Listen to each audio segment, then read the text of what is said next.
Welcome back to the most important poem of ADP Part 1. Solitary Reaper, तन्हाई में कटाई। एक खूबसूरत लड़की तन्हाई में फसल काट रही है और पोएट विलियम वर्ड्सवर्थ उसको देख रहा है। He is a poet of nature. वो कहता है beholder single in the field, खेतों में अकेली लड़की मैंने देखी। Yon highland solitary lace, solitary तन्हा हाईलैंड गांव की लैस लड़की। Reaping and singing by self, फसल काटती जाती थी, गाने गाती जाती थी। स्टॉप हियर, कभी इधर रुक जाती है, जेंटली पास, और कभी गुजर जाती है।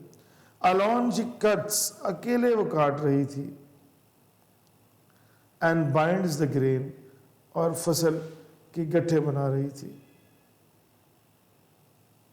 एंड सिंग्स अ मेलैंकोली स्ट्रिंग, और गमगीन सा गाना कोई गा रही थी।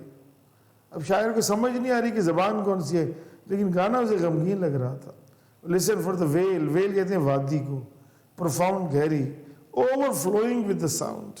उसकी आवाज पूरी वादी में से बाहर निकल के जा रही थी। No nightingale it ever chaunt, किसी बुलबुल ने कभी ऐसा गाना नहीं गाया होगा।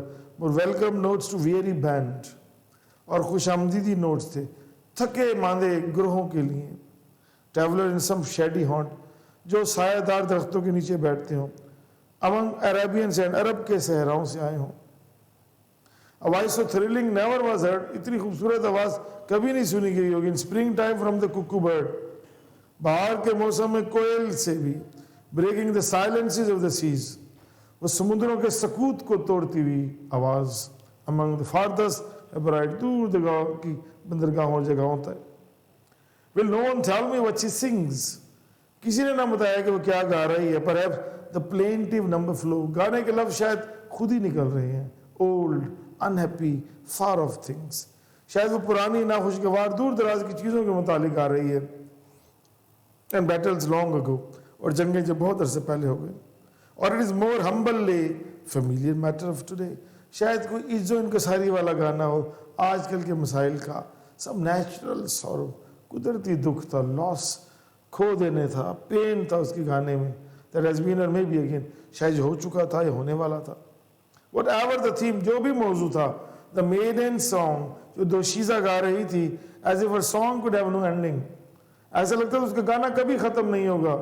Saw her singing at her work, मैंने उसे देखा काम करते हुए, गाते हुए। Over sickle bending, दरांती लेके फसल भी काट रही थी और गाने भी गा रही थी। Listen motionless still, and as I mounted up the hill, मैं खामोश से सुनता रहा और पहाड़ के ऊपर चढ़ा। And the music in my heart I bore, लेकिन वो मौसीकी मेरे दिल में सुराख कर गई, मौजूद रही हमेशा। Long after it was heard no more, तवील अरसा हो गया मैंने सुनी नहीं, लेकिन जब भी मैं याद करता हूँ मुझे मज़ा आता है। क्वेश्चन है इसका, solitary reaper by William Wordsworth is a poem wherein Plyer nourishes itself on romantic sadness, जहाँ रोमानवी गमगीनियत खुशी को जन्म देती है। पोएट लिसन्स इन ravishment, शायर सहरज़दा है, मिसमराइज्ड है to the sad song of a rustic girl, देहाती लड़की के गमगीन गाने पे। Song finds a permanent place in the heart, and whenever he recalls it, his heart is filled with pleasure. ये गाना उसके दिल में मुस्तकिल जगह बना लेता है, और जब भी वो गाने को याद करता है, दुखी होता है, तो वो गाना याद कर लेता है और उसका दिल खुशी से भर जाता है। Poet meets a Scottish girl, Scotland की एक लड़की से मिलता है, working all around the fields. While cutting and binding the grain, she sings sorrowful song. फसल काटते हुए बांधते हुए वो गमगीन गाना गा रही है। Her song is so fascinating that all the valleys seem to be overflowing with her song. उसका गाना ऐसा ज़बरदस्त है, पूरी वादी में गूंज रहा है। It is delightful for the poet to see the girl among the hill and listen to her song. Poet finds her song more thrilling than that of the nightingale, which relieves travel in some desert. Similarly, the girl's song is more appealing as compared to the song of the cuckoo in spring. कोयल के गाने से भी उसका गाना बेहतर है।